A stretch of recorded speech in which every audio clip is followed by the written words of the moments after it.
Hey guys, checking to see if this thing's recording or not. It looks like it is.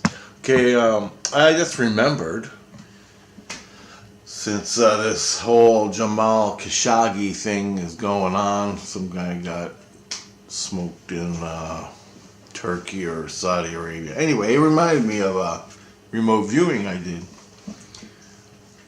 after 9/11 when they were looking for Bin Laden. It was like a year after, somewhere after 9/11 happened. Everybody was looking for Bin Laden, and there's all these reports on the news, like you trust the news, right? Anyway, I decided to go check myself, and this is what I got, and it was a little different, but this is what I got. So the news is saying, oh, he's in the caves, right? He's saying he's in the caves, and they're bombing the caves, and they're trying to get him and everything in a certain Afghanistan or something. And I'm like, well, you know what? I'm gonna go check. I'm not saying I don't know what's going on, right? So I lay down, meditate, bring my inner light and my innocence to my head. And I start chanting, I will myself to Osama Bin Laden. And I chant that, and I start traveling. But I travel, then I try to hook up to him. I take my spirit hand, my soul hand, I reach out and I try to get his ethereal skin, you know. And but I can't even get that. I can't grab him for some reason. I don't even see him. I'm someplace, I'm somewhere. I don't understand where I am at. But I'm trying to feel him. I'm going up. I'm rising up in vibration. I'm going down in vibration, but I can't grab him. And I just keep chanting. And then all of a sudden, this like vision came to my head. It wasn't necessarily a vision. It was in real time. But I'm looking, and what I am is I'm looking from a position where I'm above the ground. I'm above the ground, and I'm looking down at a cave. But it's not a cave, it's a mine. And I know this because there's like railway tracks going down in the cave. But it's not railway tracks, it's the mining carts. You know the mine carts? They're on the like little railway tracks. This little railway, and they push the cart up, or they hoist the cart up with the ore in it, and they dump it out. Well, this was coming out of the cave, these railway tracks, and all of a sudden I see a guy coming out of the cave, and he's with other people, three or four other people, and they all have guns, and this guy is in one of them clothes the Saudi Arabians, Afghans wear. It's like a cape or a coat or I don't even know what it's called. And he's got the beard, and I'm like, that's got to be him, right? So I forgot what they're called. It's like whatever it's called. I don't know. Anyway, he comes walking out in that. The guys carrying the guns. Why is my camera unfocusing? Damn. The guys carrying the guns are. Hold on. I ain't got a lot of light in this place, man. The guys carrying the guns have blue jeans and shirts on, and they got machine guns. I'll get into that in a minute. So he comes walking out of the cave, and he stands there. He comes up, and he's with these other guys. They surround the mouth of the cave, and they're looking with him. He just stands there, and he's just looking around, looking out from the cave, the mouth of the mine. And he's looking around at the land, I guess. I didn't see what he was looking at, but to me, he was just looking at the countryside. And I felt then, well, I more or less, I was looking at the guys, because they weren't dressed like him. They were dressed in blue jeans, boots, guns, armor vests.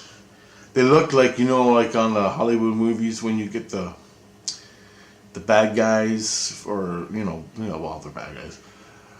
They were like Northern European guys, and they had blue jeans on. They had that type of gear on, and they had guns. They weren't. I saw the gun. They weren't AK-47 type guns. Okay, they were different. They weren't the American type either. They weren't the I don't know the names of guns. They weren't the American type guns. They were different. They were shorter and automatic weapons. Anyway, this is what I saw, and I felt it was like Northern European guys protecting Bin Laden. Now, I didn't know this at the time, but after I got back from this, I went and checked. That's really all I saw. That was the whole vision.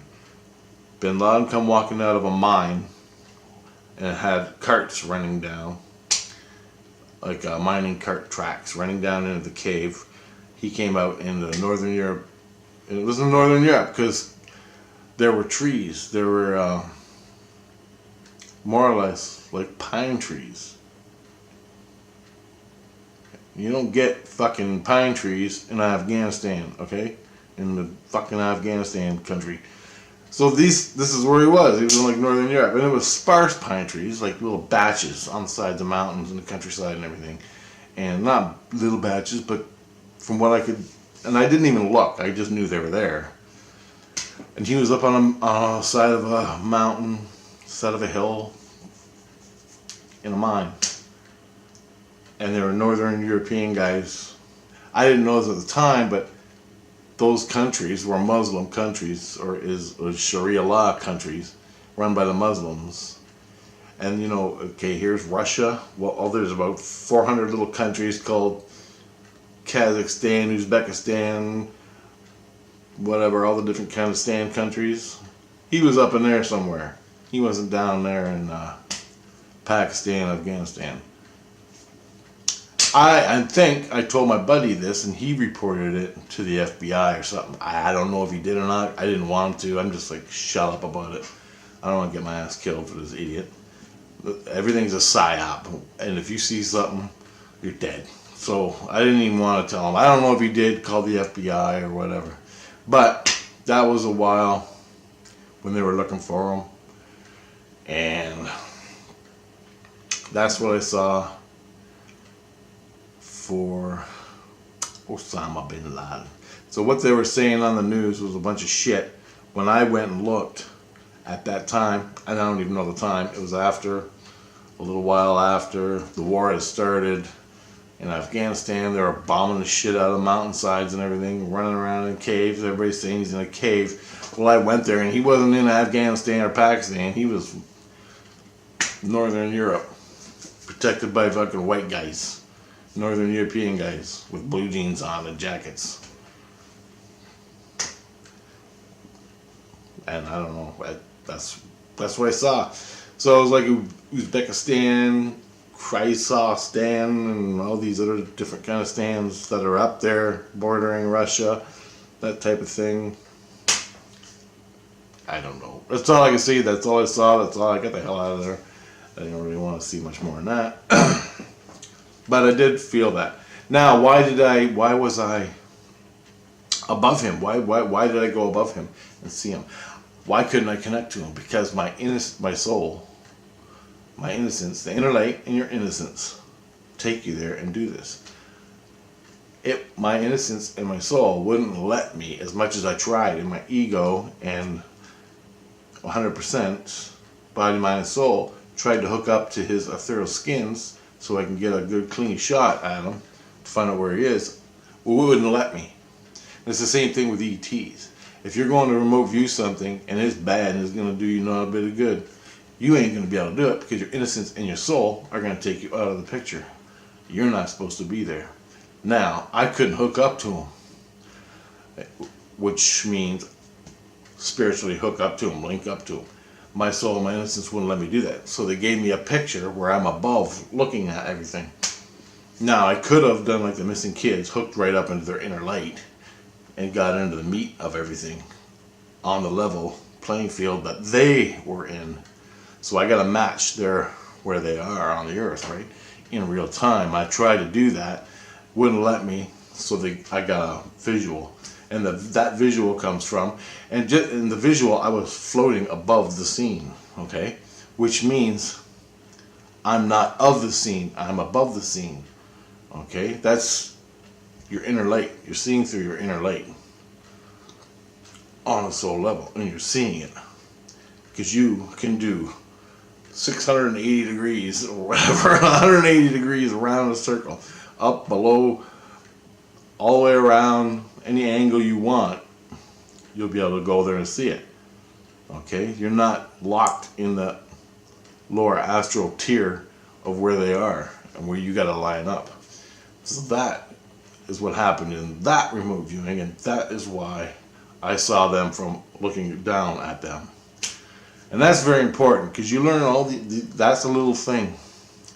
Now you can be on the ground, like I could have, if my soul let me, been on the ground, felt the dirt, everything, been on the ground, hooked up to Bin Laden's inner light, if he has one, up to his soul, hooked right up to him, walked on the ground, and saw that way. But then I would have been hooking up into the whole garbage load of his crap, his badness, his whatever. I'm not even saying he's bad. For some reason, my soul didn't let me go there. So I got to see it from above. Whatever reason that was, I don't know. And you got to think, this is just speculation. You don't know the reasons why. But you can speculate, right? Well, why not? I hook up to him, I get all his garbage. Factor number one, I hook up to him, hook up to his soul on his level, remote view him, and all the fucking demons that are surrounding him, or all the spirits that are surrounding him in his inner circle, and you know he's being controlled, because anybody, any politician, any bad guys like that, there's always a faction of fucking archons and demons that are controlling him from people like you, okay? Every single one. As soon as they find out you did what you did, they follow you home. They know who you are, and they're going to come and rip you apart. You don't think that. You don't think that.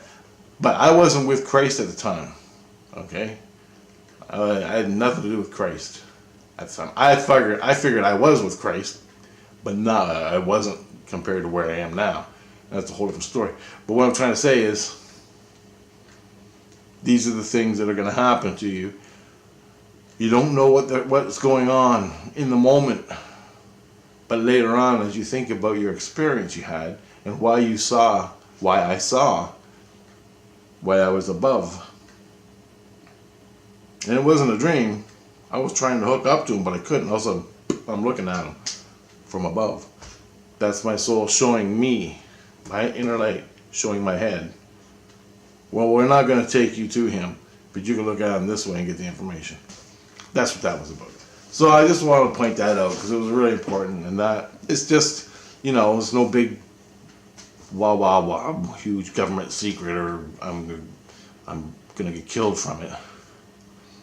It's just, I'm more impressed that my soul took me out of the picture and let me see from above. That's what the soul does. That's what your spirit does. Sorry, your inner light will take you out of the picture, so all the crap don't come back at you. Like I said, if I hooked up to him physically, I would have got all this garbage, and the spirits would have came. So it kept me out of that realm, which is a good thing. Especially when you don't know what you're doing. Your inner light is your spirit. It knows the playing field. Okay? Pretend you're a bird watching a football game. Does a bird know what the fuck is going on? It's just looking at flying above, or standing in the football field, and all these guys are running around going nuts. That's about all the bird knows. Your soul, your inner light, knows everything about the game, what's going on, the time and date, the players' names, the fans' names, and what the game is and what the score is. Do you get it? That's the difference between your ego and your inner light. Bring your inner light to your head and learn through experiences. That's how you do it. That's exactly. It may be a little extreme, but you get what I'm saying. Your inner light knows everything. You don't know shit. You bring your inner light to your head and let it teach you. And remote viewing, that's what I did. And you learn every time you go. And you keep learning, and every time you do it, there's a little something in there for you to learn. Alright? So, just thought I'd throw that one out there. Okay, later.